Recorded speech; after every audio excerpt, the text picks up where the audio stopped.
Is this not exactly what I've been saying the past few weeks? Now that it's September, now that we're starting to see the podcasters get back to the podcasting, the broadcasters getting back to the broadcasting, and the writers actually making articles about tangible stuff that's going on and not just proposing hypotheticals, now, right now, John, now is the time where the news will just start flowing in. And that's exactly what Elliotte Friedman did on today's edition of the 32 Thoughts podcast. Now, we already made a video just a few hours ago going over the comments made by Friedman in regards to Sidney Crosby. That's great. Nice to see the update there. But Friedman also had a few other updates on other players, and this is where you start to get into the Vancouver Canucks side of things.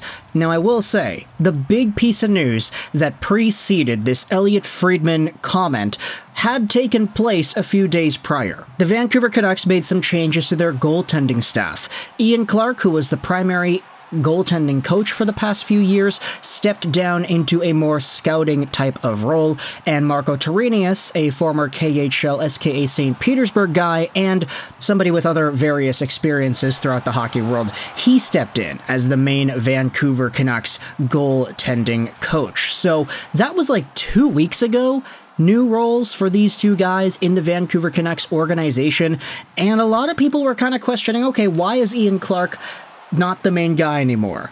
I mean, with Markstrom, with Miller, with Demko, with Silayev, Ian Clark was so good at developing and making these goaltenders strong, so why is he not being the goalie coach anymore?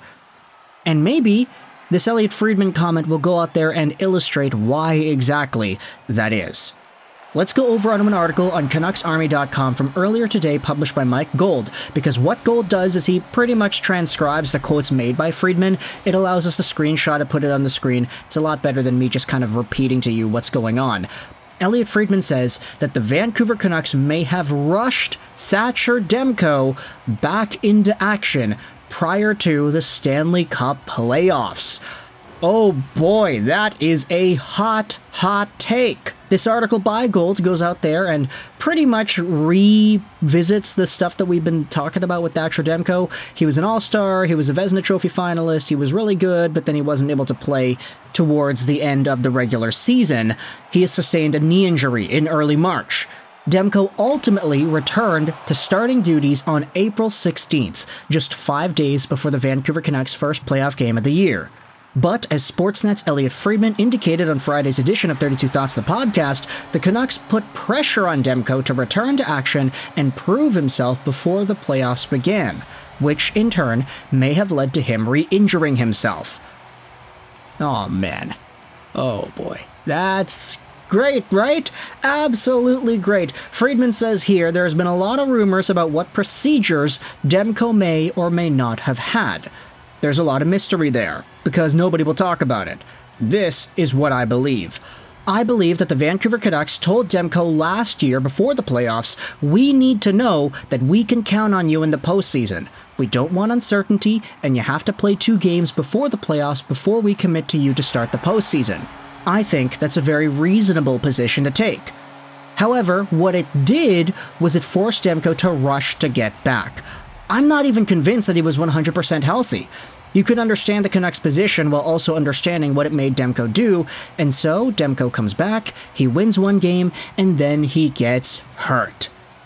And you know what? This is so unfortunate. If what Friedman is saying is 100% fact, like, oh, this is how it happened, then, you know, I don't want to go out there and get upset about anything, you know? Like, I can't feel upset at the Canucks for giving Demko that stipulation. Hey, we need to play you at the end of the regular season, or else we can't commit to you in the playoffs. Like, we're not going to be able to get that go-ahead and throw you in fresh with no training and no preliminary games in the postseason, because it's the gosh darn postseason. Like, we cannot afford to lose any of those games.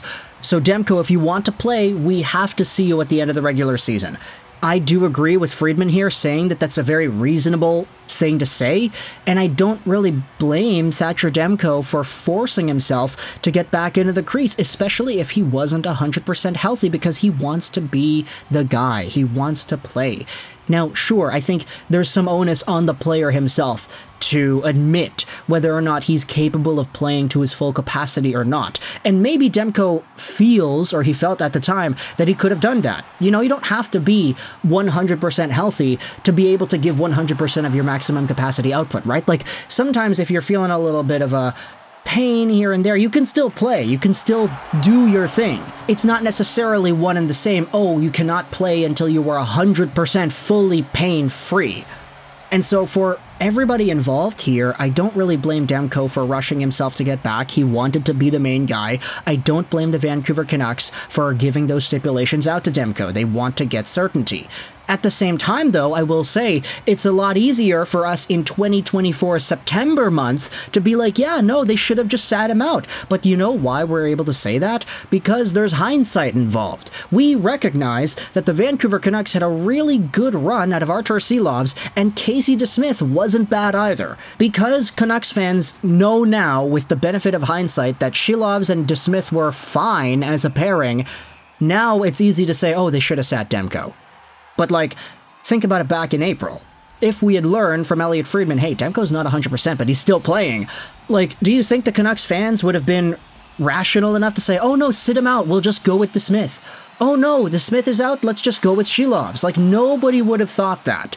It's only with hindsight that we can now feel comfortable with the idea of Demko sitting out, because we know it's different now. Let's go back over onto the article and read the other things about Friedman's comments here. Friedman went on to comment about the uncertainty surrounding Demko even during the playoffs, noting that he had received contradictory information from various sources about whether the 28-year-old goalie would be able to return, and added that Demko's injury may not ever be fully addressed.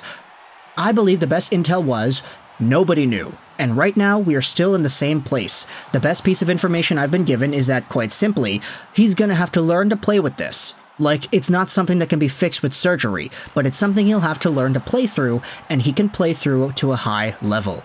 And that is even more cryptic than all the other stuff that we had seen. That Thatcher Demko's injury is something that he'll never be able to get fixed? He's just gonna have to learn to play with this for the rest of his career? Oh boy, who would have seen this coming?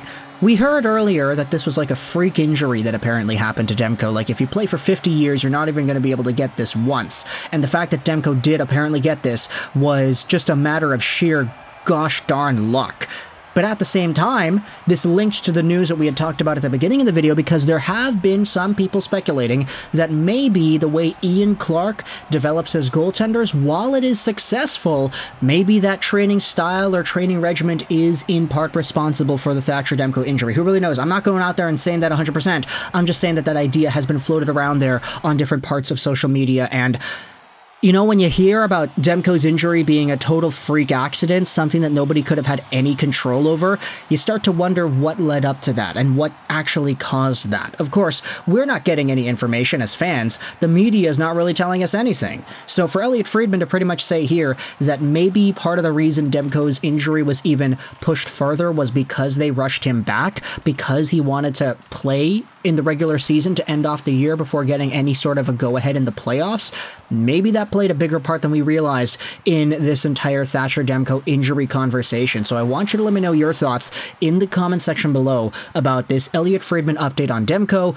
Thank the gosh darn heavens for Elliotte Friedman coming out here on a podcast to start giving us news of stuff that we had absolutely no idea about, because man, it makes my job as a content creator responding to all this stuff a lot easier. So blessed be to Elliotte Friedman and Kabukaskis for going out there on 32 Thoughts and giving us the Demko update, but I want you to let me know your thoughts in the comments. Are you concerned about the way Thatcher Demko and his injury progression has gone? We're hearing that he's back on the ice. He's skating, so that's good. He might even be ready for the preseason. Who really knows? Maybe not, maybe so. But for now, what are your thoughts on the way everything was handled, and what are your thoughts on the outcome?